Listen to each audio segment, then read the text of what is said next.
여러분 안녕하세요. 21페이지 두 번째 영상입니다. 앞서 말씀드린 것처럼 이번 영상은 21페이지에서 여러분들이 꼭 알아둬야 될 4가지 문법 사항에 대해서 자세하게 다룰 건데요. 여러분들이 이 영상을 계속해서 돌려보면서 반복 학습해 주시기를 바라고요. 정 모르겠다 싶으면 저에게 질문해 주시면 다시 한번 자세하고 또 쉽게 설명하도록 하겠습니다. 자, 먼저 두 가지 먼저 다뤄볼 건데요. 첫 번째는 투부정사의 문법이고요. 그 다음에 두 번째는 동명사와 현재 분사에 대해서 두 개의 공통점과 차이점이 무엇인지에 대해서 한번 우리가 알아보도록 하겠습니다. 자, 첫 번째 투부정사 용법이라고 하는 게 있어요. 투부정사 용법이라고 하는 게 어떻게 생겼나요? 그렇죠. 투라고 하는 것 다음에 R이라고 쓰겠습니다. R은 동사 원형을 가리켜요. 그래서 to 다음에 동사 원형이 오면 이거는 to 부정사예요. 근데 이제 용법이라고 하는 것은 활용할 때 용자에 어떻게 쓰였냐. 그래서 to 부정사처럼 생겼는데 형태는 이렇게 가졌는데 이 to 부정사가 여러 가지로 활용이 된다라고 하는 거죠. 그래서 세 가지로 활용이 되는데 첫 번째는 명사적 용법, 두 번째는 형용사적 용법, 그 다음에 세 번째는 부사적 용법이 있다라고 여러분들이 배웠을 거예요. 자, 그러면 일단 교과서에서 쓰인 거를 한번 읽어보도록 하겠습니다.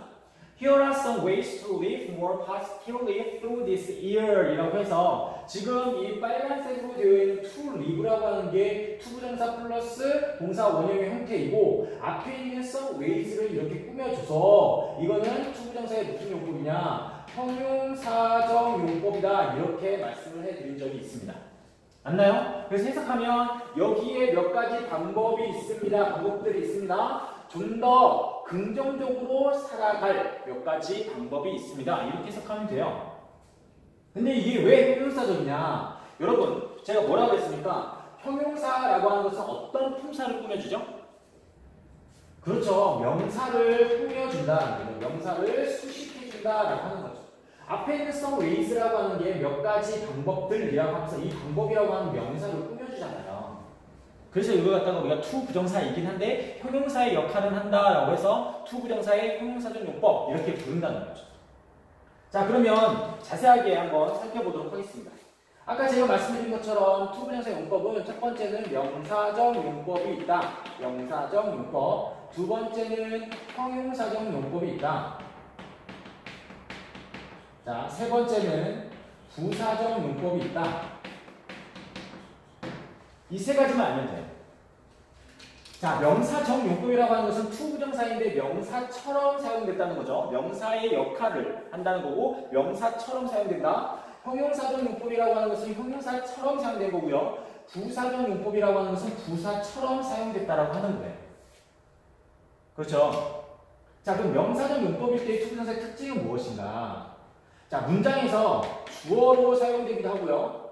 목적어로 사용되기도 하고요. 그 다음에 보어로 사용되기도 합니다. 자, 주어와 목적어와 보어로 사용된다라고 하는 것은 뭐가 가지고 있는 특징입니까? 그렇죠. 명사가 가지고 있는 특징인데 명사는 아니야. 그러니까 명사처럼 생기진 않았는데 to 부정사 이 형태를 가지면서 명사의 역할을 그대로 한다는 거죠. 그럴 때 명사적 용법 이렇게 얘기를 한다는 거예요. 자, 그 다음에 해석은요. 해석은 뭐뭐 하는 것, 뭐뭐 하기 정도로 해석이 된다. 그렇죠? 딱 이거의 특징을 가지고 있어요. 여러분들이 볼 때요. 사실 주어, 목적, 보어를 모르는 친구들이 많이 있어요. 그렇기 때문에 여러분들은 조금 해석을 통해서 아, 이게 명사적 용법이구나. 그렇죠? 이렇게 구별하는 그런 방법을 활용하시는 게 상당히 좋을 거라고 생각합니다. 알겠죠? 자, 그 다음 형용사적 용법을 한번 볼까요? 형용사적 용법이라고 하는 것은 명사를 아까 꾸민다라고 얘기했죠. 근데 일반적인 형용사, 우리가 알고 있는 형용사는 명사 앞에 위치한단 말이죠. 한번 볼까요? 뭐랄까요? kind boy라고 합시다.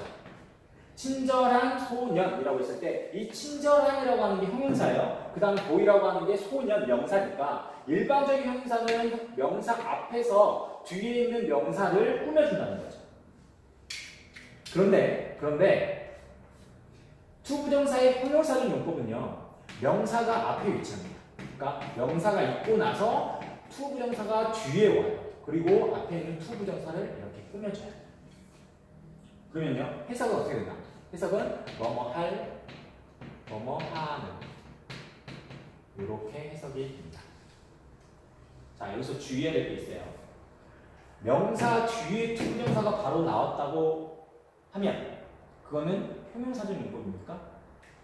그건 아니에요. 헷갈려 하시면 절대 안 됩니다. 명사가 나왔으니까 뒤에 투부정사가 나오면 앞에 있는 명사를 꾸미겠지 라고 하는 실수를 범하면 안 돼요. 해석도 뭐뭐 할, 뭐뭐 하는 이라고 해석이 되어야 돼요. 꼭 기억을 해주세요. 자, 그 다음에 부사적 용법. 자, 부사적 용법은 일반적으로요 7가지가 있습니다. 7가지. 되게 많죠. 뭐뭐가 있을까요? 그렇죠? 뭐뭐가 있냐면 가장 많이 나오는 건 사실 가장 많이 나오는 건 목적이에요. 목적을 나타내는 거 해석은 어떻게 되냐면 뭐뭐 하기 위해 정도로 알아두시면 되고요. 뭐 예를 들어서 뭐 판단의 근거, 그 다음에 뭐 조건, 결과, 형용사나 부사, 수식, 뭐 감정의 원인, 양보 되게 많죠. 그럼 우리들 어떻게 다 합니까? 그래서 제가 여러분들한테 드렸던 팁이 뭐예요? 명사적 용법과 형용사적 용법은 그것의 특징이 딱 정해져 있어요. 되게 간단하고 명료하게 정해져 있단 말이죠. 그래서 여러분들이 명사적 용법을 한번 대입해 보세요. 그 투부정사에 주어나 목적어로 또는 보어로 쓰이지도 않았고 또는 여러분 잘 아는 해석이 뭐뭐 하는 것, 뭐뭐 하기 요 해석이 되지 않는다면 그거는 일단 명사적 용법은 아닙니다. 그렇죠? 그 다음에 형용사적 용법도 거의 비슷해요. 명료하다는 거죠. 명사 뒤에 위치해야만 하면 해석이 뭐뭐 할, 뭐뭐 하는으로 해석이 되어야 형용사적 용법이에요. 근데 이렇게 되지 않는다면 형용사적 용법이 아니라고 하는 거죠. 무슨 말인지 이해가 되십니까? 그래서 여러분들이 체크를 해봤을 때 명사적 용법도 아니네, 형용사적 용법도 아니네 라고 하면 그냥 여러분들은 부사적 용법 이렇게 생각을 해주셔도 된다라고 하는 거예요. 물론 형용사적 용법이 두 개가 있어요. 제한적 용법이 있고 또 계속적 용법 뭐 이렇게 있습니다. 뭐 그런데 그런 걸 갖다가 우리가 어떻게 공부를 하겠습니까 여기서? 그렇죠? 제한적 용법이 있고요. 그 다음 서술적 용법이네요. 뭐 수정하겠습니다. 서술적 용법이에요. 계속적 용법이 아니고 서술적 용법이 있는데 그것까지 우리가 알기에는 지금 너무 힘들다. 그래서 저는 여러분들을 조금 더 쉽게 가르치기 위해서 답을 고르는 게 아니고요. 좀 더 쉽게 고르게 하기 위해서 명사적 용법과 형용사적 용법이 아니면 부사적 용법으로 골라라 라고 이렇게 말씀을 드리고 있는 거예요. 그래서 어떤 제 수업을 듣는 친구가 얘기했죠. 소거법을 이용했다. 맞아요. 명사적 용법도 아니고 형용사적 용법도 아니니 이거는 부사적 용법이다. 이렇게 골라야 된다라고 하는 거죠. 한번 간단한 예를 들어보도록 하겠습니다. 보세요.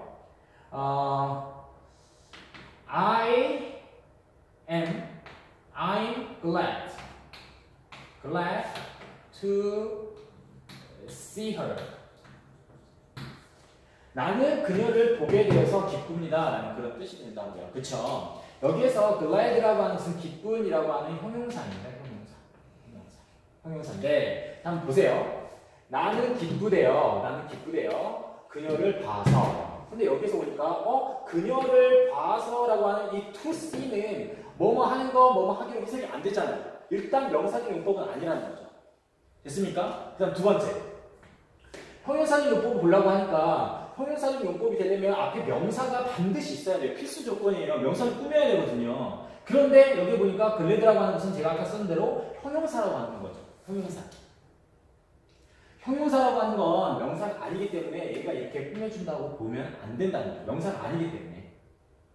그렇죠? 그래서 명사를 꾸며주는 게 아니기 때문에 이건 형용사적 용법도 아니에요.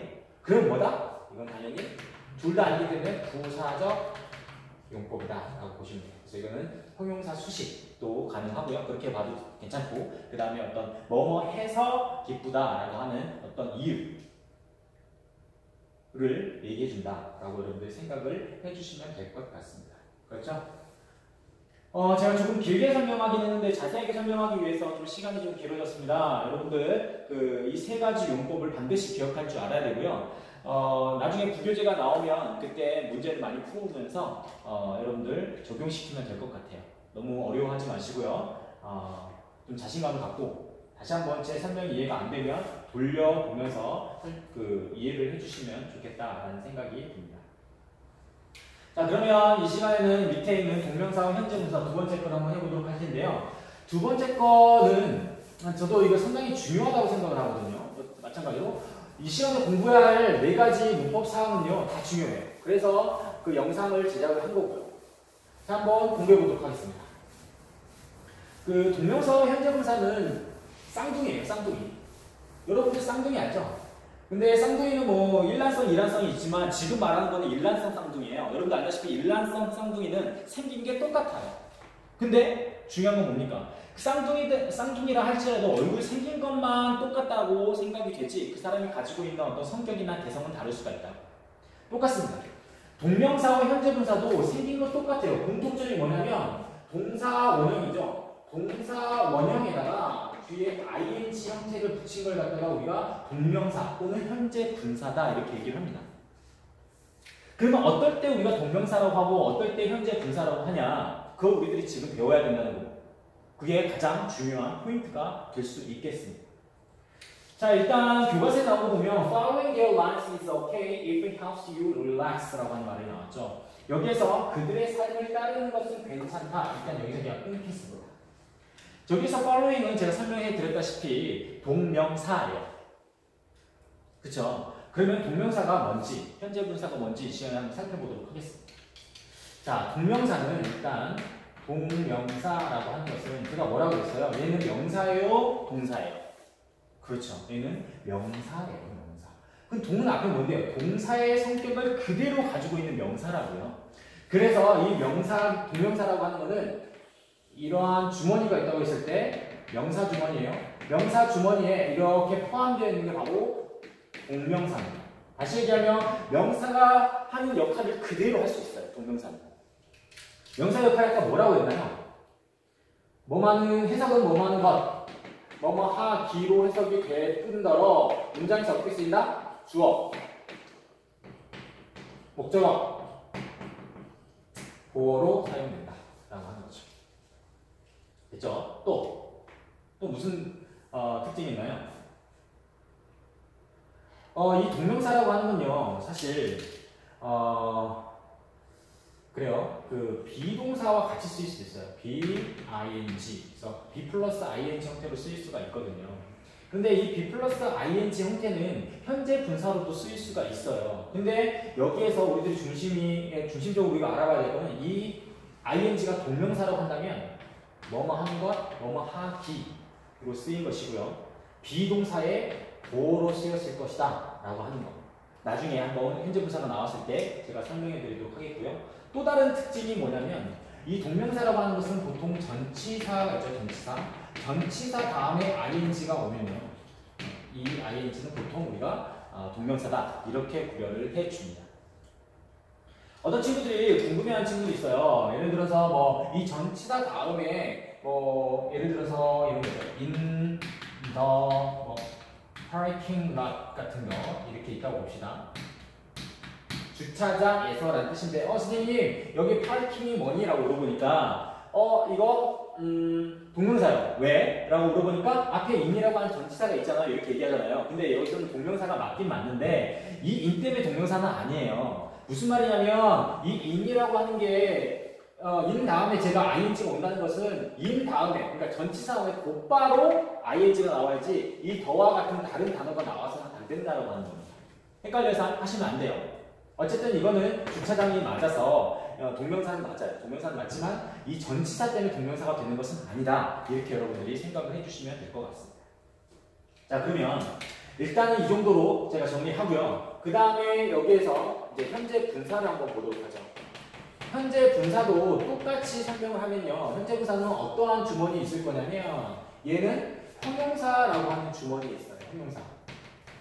형용사 주머니가 이렇게 있는데 그 주머니를 살짝 열어보니까 그 안에 뭐가 들어있냐면 현재 분사라고 하는 게 딱 있는 거예요.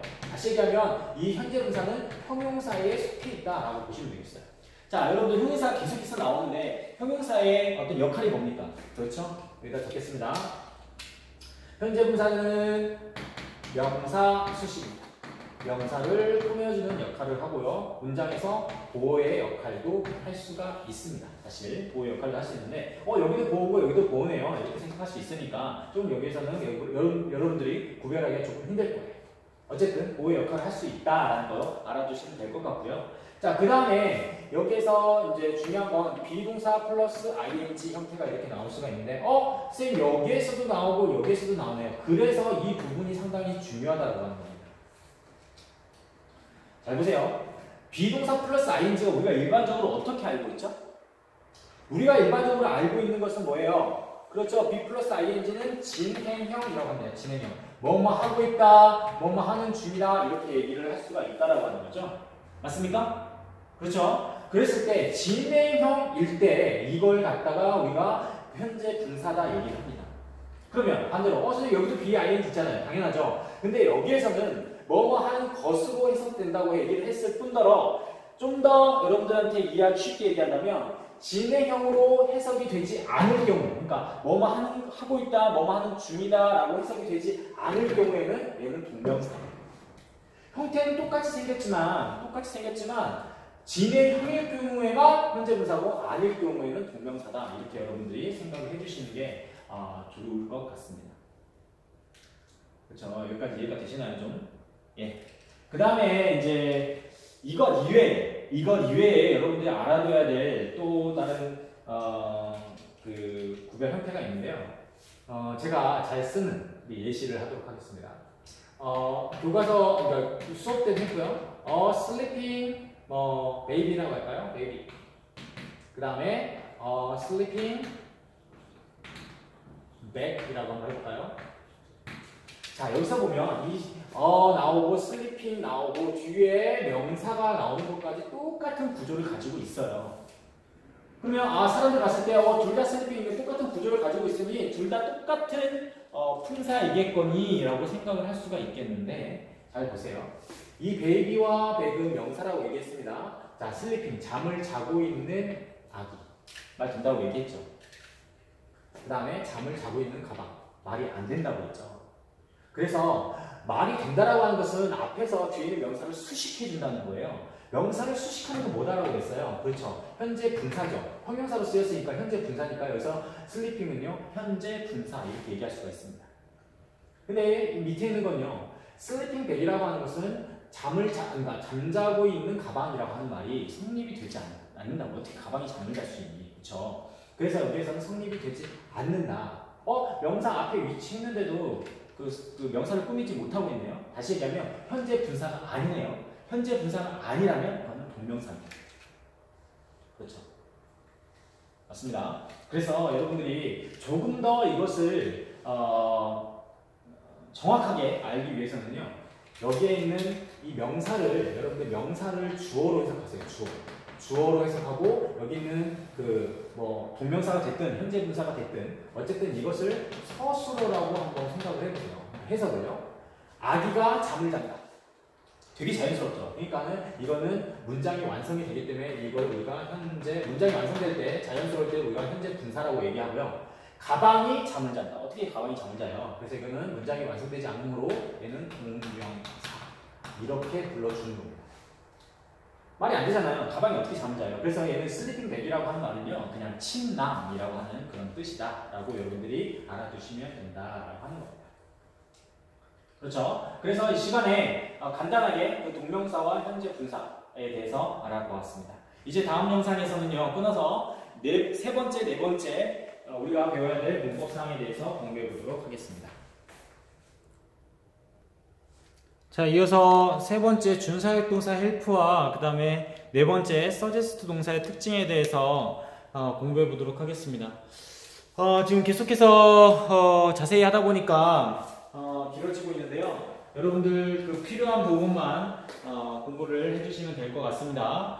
자, 빨리 넘어가 보죠. 준사역 동사 help라고 하는 건 과연 무엇인가 라고 보시면 일반적으로 우리가 help라고 하는 동사는요 두 가지 정도로 쓰여요. help 다음에 곧바로 그냥 목적어 와서 그냥 끝나는 문장이 있는가 하면, 아니면 지금 우리가 공부해야 되는 것처럼 준사역동사로 쓰여서 help 다음에 목적어 나오고 그 다음에 목적 보어로 나오는 이러한 형태를 가지게 됩니다.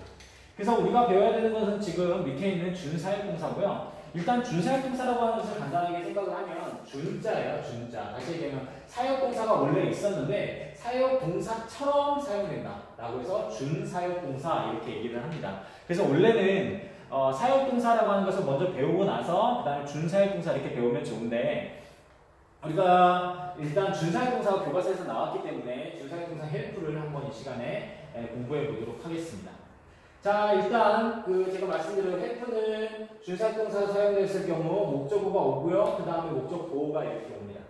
자, 여기에서 목적어가 있고 목적 보호가 있다라고 하는 말은 뭐냐면, 이 목적 보호라고 하는 거 다시 한번요. 목적 보호라고 하는 것은요, 목적어를 보충해주는 말이다라고 하는 거죠. 그럼 이거는 그냥 보충하는 요소이기 때문에 여기서 더 중요한 건 사실 목적어예요. 그래서 목적어가 주체가 된다라고 생각을 해주시면 되겠습니다. 주체. 목적어가 중심이에요. 그런데 재밌는 건 여기에서 목적 보호라고 하는 녀석이 세 가지가 나오거든요. 그래서 얘가 형태가 다양하기 때문에 목적 보호가 시험에 나올 가능성이 있다라고 하는 거고요. 여러 가지 시험에서 목적 보호가 무엇이냐라고 묻는 그런 문제가 많이 나옵니다. 자, 그럼 세 가지 뭐가 나오냐? 첫 번째는 동사 원형이 나옵니다. 동사 원형이요. 사실 동사 원형이라고 얘기하니까 여러분들이 아예 그 OC 이 부분은 그냥 동사예요 라고 생각하는 친구들이 있는데, 이거는 지금 편의상 쓰는 거고요. 사실 이걸 갖다 우리가 뭐라고 불러야 되냐? 얘 원래 이름은 원형 부정사라고 불러요. 원형 부정사. 어쨌든 뭐 의미가 그 네임이 중요하긴 한데 지금 이 부분에서는 그렇게 무게중심을 두지 않겠습니다. 그 다음에 두 번째 나와야 되는 게 뭐냐면, 두 번째 나와야 되는 것은 투부정사가 나올 수가 있고요. 그 다음에 이제 세 번째 나와야 될 것은 PP, 우리가 잘 알고 있는 과거분사, 이 세 가지만 나올 수가 있습니다. 헬프가 준사역동사로 쓰였을 때는요. 그래서 이걸 갖다가 한번 이렇게 나눠보면, 이 원형부정사, 동사 원형이나 투부정사는요, 어떨 때 쓸 수 있냐면 능동일 때 쓸 수 있고요. 그 다음에 PP는 당연히 수동일 때 쓸 수 있습니다. 여러분들이 영어 공부를 할 때 조금 공부를 할 때 중요한 건 뭐냐면, 능동이라고 하는 개념이 있으면 수동이라고 하는 개념을 항상 따라다녀요.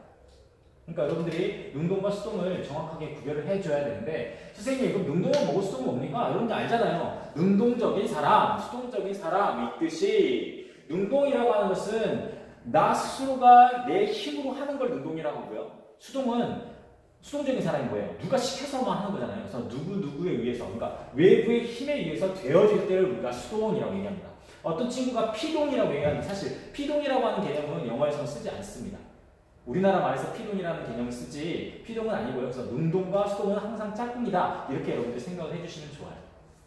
어쨌든 자, 그러면 이 능동과 수동을 나누는 기준은 무엇인가? 자, 목적 보호가 이렇게 나뉜대요. 능동과 수동으로 나뉜대요. 그러면 이거 능동과 수동을 나누는 그 주체, 기준이 누굴까요? 아까 말씀드렸죠. 목적 보호는 목적어를 보충해주는 말이기 때문에 이 주체는 목적어가 됩니다. 목적어.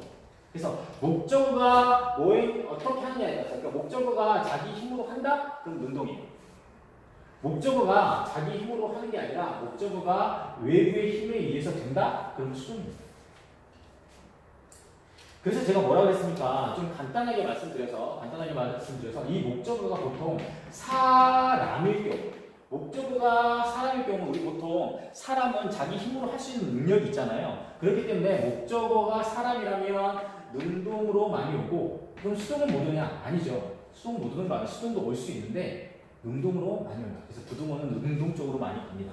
그럼 제가 그때 설명했죠. 수동어는 언제 될 수 있냐? 사람이 목적어가 되더라도 자기 힘으로 할 수 없을 때, 어디를 다쳤다거나 뭐 잠깐 뭐 기절했다거나 뭐 이럴 때, 혹시라도 뭐 기절한 사람이 있다고 있을 때 그 사람이 뭔가 할 수 있나요? 없죠. 누군가가 옮겨줘야 되잖아요. 근데 그 목적어는 사람이라는 거죠. 무슨 말인지 이해가 되죠? 그래서 사람일 경우에 능동으로 많이 가는 건 사실입니다. 그러나 수동도 가능은 하다. 그러니까 여러분의 생각을 좀 더 넓혔으면 좋겠어요. 너무 사람은 능동이야 이렇게 국한시키지 말고요. 자, 그 다음에 동물이나 식물은 하지 않겠습니다. 그냥 사물로 가도록 하겠습니다. 사물은 사실 능동과 수동 둘 다 가능은 합니다만 이거는 수동 쪽으로 훨씬 더 많이 부등호가 가 있습니다. 왜요? 사물, 책상이나 어떤 뭐 사물함 같은 경우는 자기 자신이 할 수 있는 일이 있습니까? 사람에 의해서 옮겨져야 되는 거잖아요. 그러니까는 사물은요, 자기 스스로 움직일 수 있는 능력이 없다고요. 그래서 수동으로 훨씬 더 많이 갑니다. 근데 능동이 여기 왜 있냐고요? 제가 말씀드렸죠. 아주 예외적으로 토이스토리 같은 데 보면 어떤 장난감들이 움직이지 않습니까? 장난감들은 사실 사람에 의해서 움직이는 거고요. 사람들에 의해서 뭔가 이렇게 작동이 되는 거거든요. 근데 거기 토이스토리 같은 데 보면은 걔네들이 자체적인 힘을 가지고 막 움직인다고요. 생각도 하고요. 그러니까 다시 얘기하면 어떤 애니메이션이나 만화 같은 데서 사물이 의인화라고 하죠. 의인화가 되었을 때는 운동이 가능하지만 아주 예외적인 경우니 그렇게 여러분들이 크게 신경 쓰지 않아도 되는데 좀 생각을 넓히기 위해서 제가 말씀드렸습니다. 그럼 제가 여러분들 궁금해할 수가 있어요. 그럼 선생님 동물이나 식물은 어떻게 됩니까? 자, 정확하게 말씀드리면 동물은 자기 힘으로 할 수 있는 능력이 있는 아이들이에요. 그렇지 않습니까? 사람도 동물이잖아요, 사실. 그래서 동물도 역시 사람과 비슷하게 능동으로 많이 가는 형태가 있고요. 형태가 많고요. 그 다음에 식물이라고 하는 것은 사실 살아있는 생물이긴 하지만 자기 힘으로 할 수 있는 일이 상당히 제한적입니다. 그래서 능동도 가능하겠지만 수동으로 많이 간다. 꽃이 있어요. 꽃이 있는데 꽃이 심겨지는 거지 심는 거니? 꽃이 나 저쪽이 햇빛이 많이 비치니까 나 저쪽으로 갈래. 그래서 자기 뿌리를 뽑아요. 뿌리를 뽑고선 거기로 갑니다. 그래서 여기 좋다 따뜻하다 하고서 거기서 심겨집니까? 심습니까 자기가? 자기가 흙을 덮어요? 아니라는 거죠. 누군가에 의해서 그게 옮겨져서 심겨지는 거죠. 그렇기 때문에 여기에서는 수동으로 많이 간다. 식물은 수동으로 많이 간다. 이렇게 봐주시는 게 합리적이다. 합리적. 자, 그러면 여기서 이제 보시면 제가 이렇게 목적어가 주체가 돼서 목적어의 힘으로 하는 거면 능동, 되는 거면 수동 이렇게 얘기를 했었습니다. 자, 그러면 이게 전체적으로 봤을 때 문제풀이 방법, 한 가지의 문제풀이 방법이 되겠고요. 조금 지금 설명이 길어지고 있는데 이제 우리가 조금 더 생각해 보아야 될 좀 심화 과정이 있습니다. 심화 과정. 제가 수업 시간에 심화 과정이라고 얘기를 하지 않았는데 이건 조금 여러분들한테 이해하기 조금 어려운 부분이 없지 않아 있어요. 그래서 제가 심화 과정이라고 얘기를 했는데 이 심화 과정을 안 상태에서 여러분들이 안다면 나중에 나올 뭐 사역동사 또 다른 준사역동사가 있거든요. 그런 걸 이해하는데 훨씬 더 도움이 되고요. 그래서 여러분들 제가 봤을 때는 이 심화 과정을 조금 공부해 보시는 게 좋지 않겠나라는 그런 생각이 들어서 제가 좀 심혈을 기울여서 설명하도록 하겠습니다. 잘 보세요.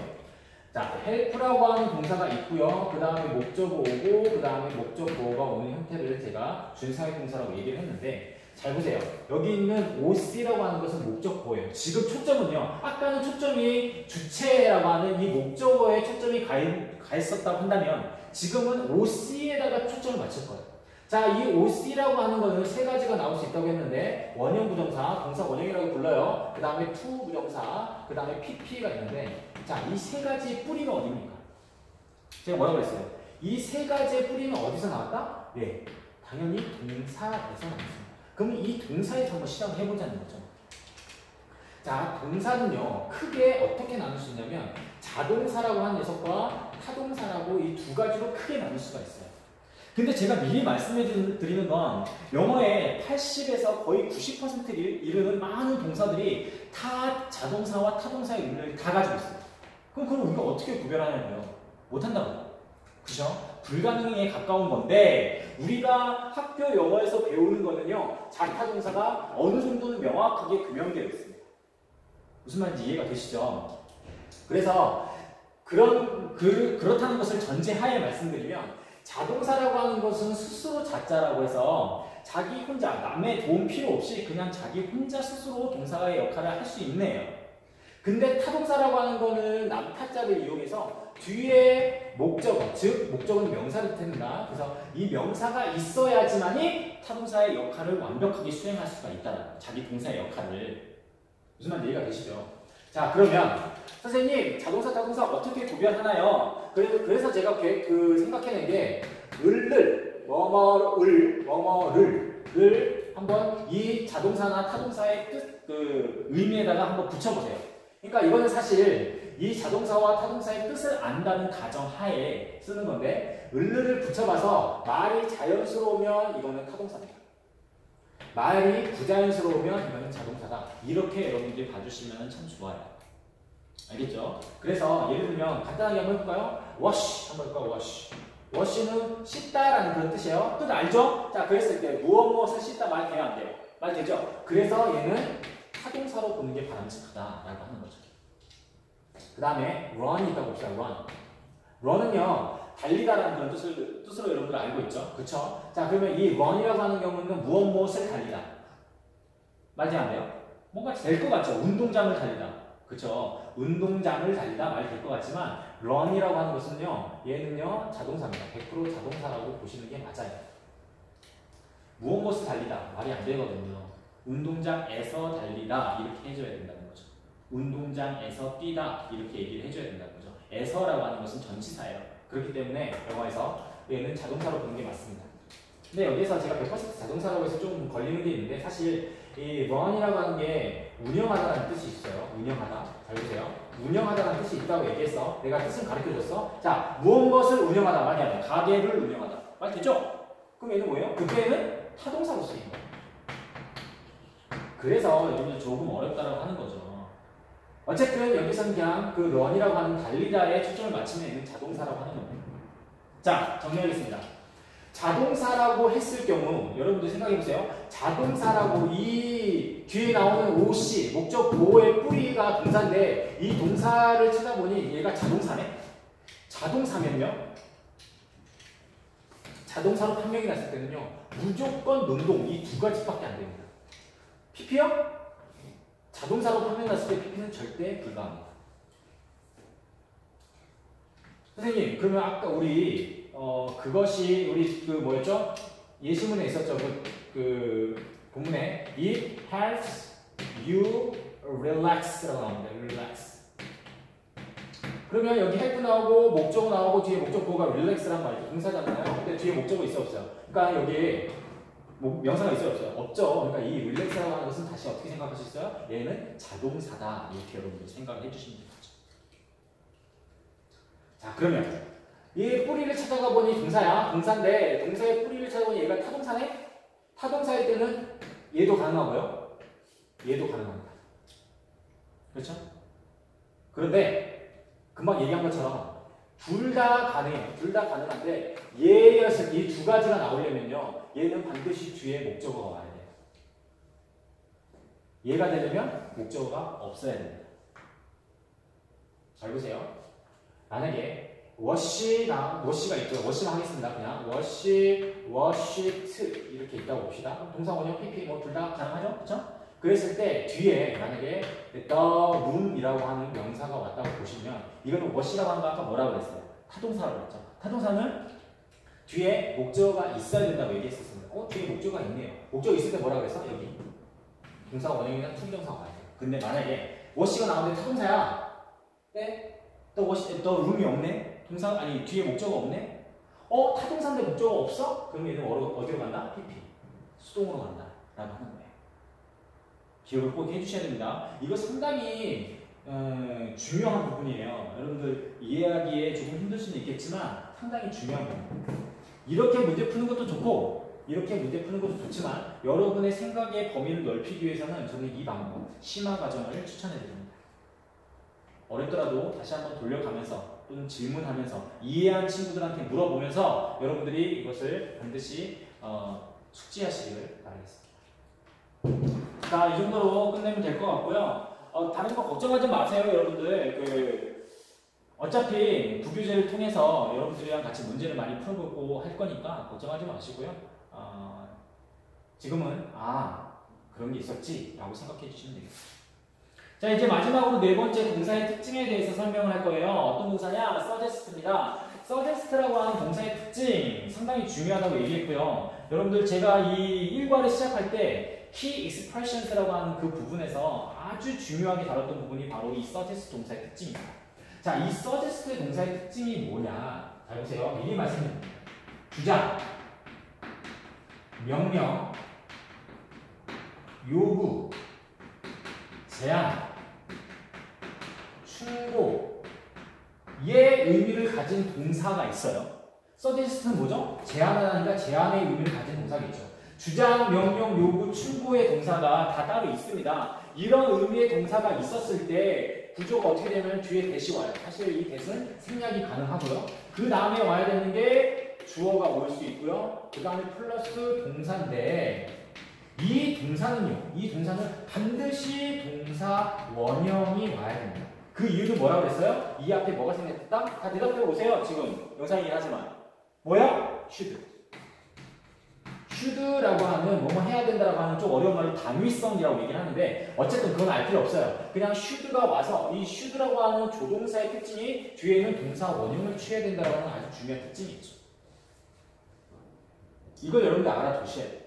근데 지금 여러분들 제가 하나하나 다 그 얘기를 하고 싶지만 그냥 간단하게 여기에서는 이것만 알아라 라고 얘기하고 싶은 게 뭐냐면 이 밑에 보세요. 1번에 제안하다라는 의미로 서제스트가 쓰였을 경우에는요. 당연히 이 패턴이죠. should가 생략된 대리아가 주어가 나오고 should가 생략된 동사 원형이 온다라고 하는 이런 패턴을 갖는다고요. 잘 보세요.